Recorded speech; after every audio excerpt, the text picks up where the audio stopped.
patay na lang siya. At eto na nga, gamitin na natin yung Mido car jump starter and the car compressor na.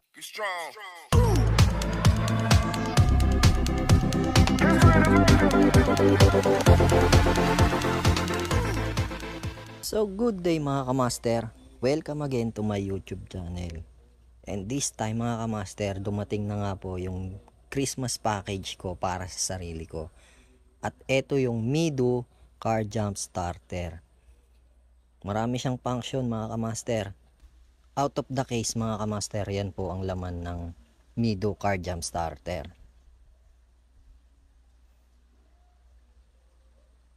Ayan po, meron siyang car charger, pwede nyo isalpak sa sasakyan. Meron siyang mga cables, meron siyang USB Type-C, micro USB, and lightning for iPhones. Ayan po ang kanyang manuals.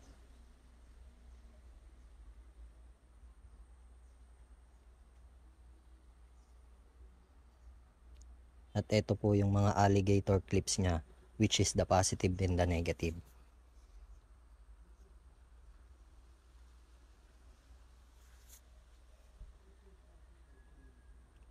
And ito po yung kanyang charger mga kamaster,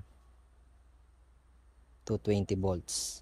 And ito naman po yung compressor niya, air compressor mga kamaster. O di ba? Ayos na ayos. Tatry natin yan mga kamaster. Ito yung kanyang socket para sa isasalpak sa power bank. Hindi naman kayo magkakamali dahil meron siyang socket size. At ito na nga ang Mido power bank. Yan. Meron siyang 3 bars from the seller. At yan po ang kanyang specs mga kamaster and the model name.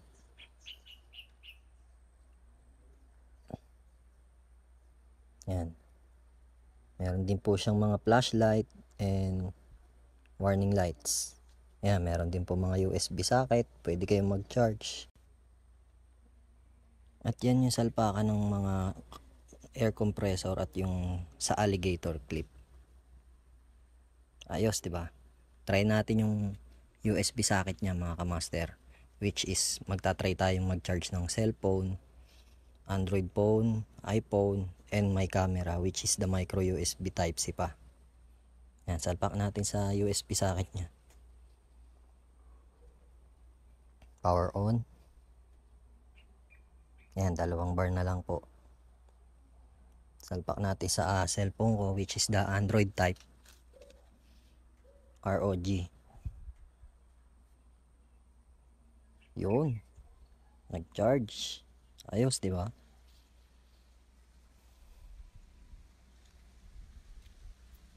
Try naman natin din sa iPhone, which is yung lightning port niya. Full charge to actually mga kamaster, pero try lang natin kung magpa-function siya. O, di ba? Umilaw. Kaya hugutin ko na yan, full charge na yan eh. And yung aking action camera, which is the AUSEC S9R, which is micro USB Type-C pa yung kanyang charging socket. Yan, patay yan ha. Pag nag-charge ka kasi dyan, directly mag-on yan. Then iilaw yan.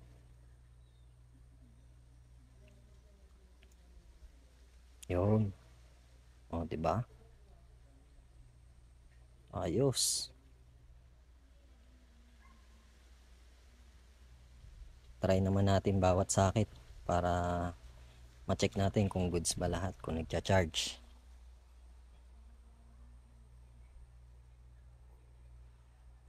Yan. Okay. Okay. Yun o. Isa pa. Another. Okay. All goods, lahat ng socket. Try naman natin yung kanyang mga lights at lights function. Ayan yung flashlight. May blink light din siya. Ayan.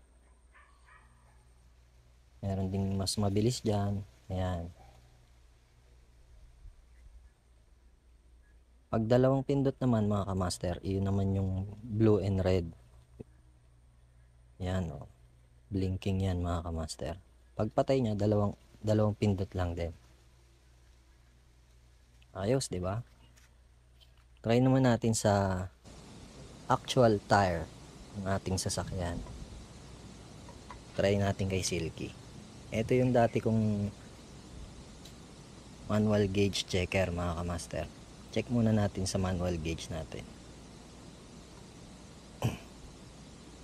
yung actual air pressure ng tire natin. Yan, zero muna tayo.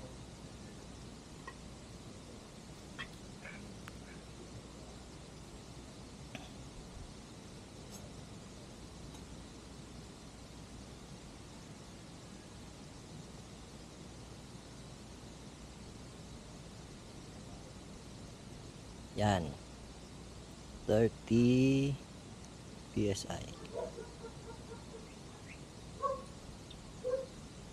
Pasisingawin natin mga kamaster.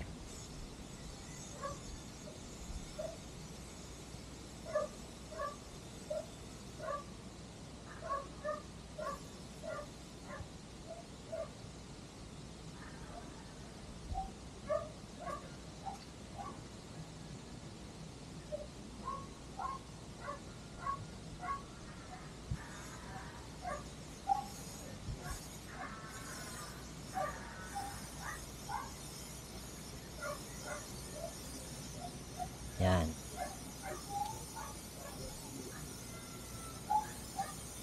Para mawala yung hangin niya mga kamaster.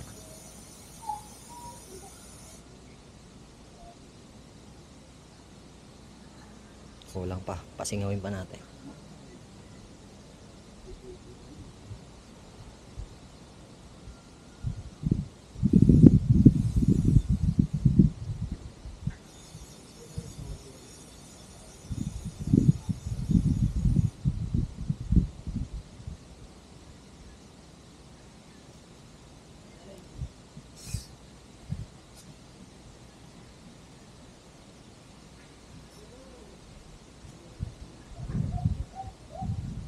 So yan mga kamaster, 20 PSI na lang siya.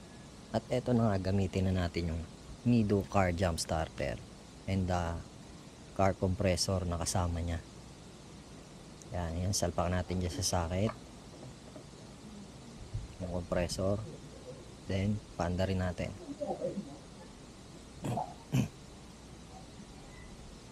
Current mga kamaster, 20 PSI. Pababalikin lang natin ng 30 or 32, basta mga ganon.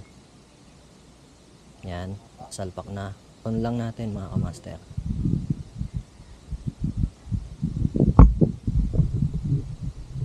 Yan, current nya ulit. Mababa, diba? On na natin.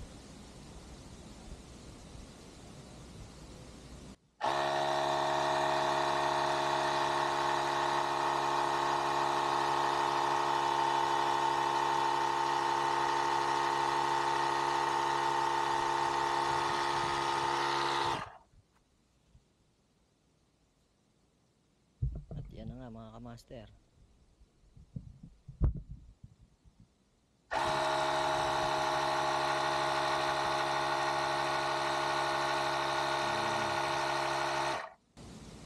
Bali manual lang siya mga kamaster. Kayo lang yung mag-on and off. Hindi siya automatic na kung ano yung iseset mo.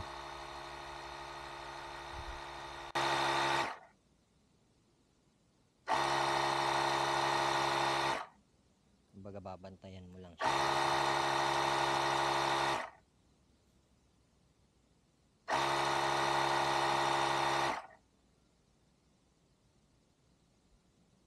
Yan na nga mga kamaster.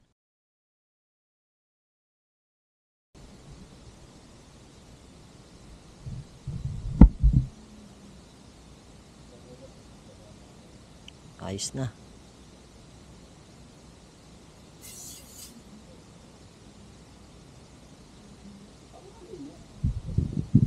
natin ulit. 0. Check natin sa actual manual gauge checker natin. Yun. Balik na ng 30 PSI. And this time mga kamaster, try naman natin yung charger niya kung functional ba. Salpak natin sa wall outlet.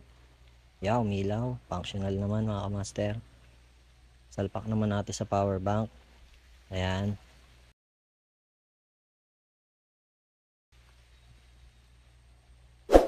Yun.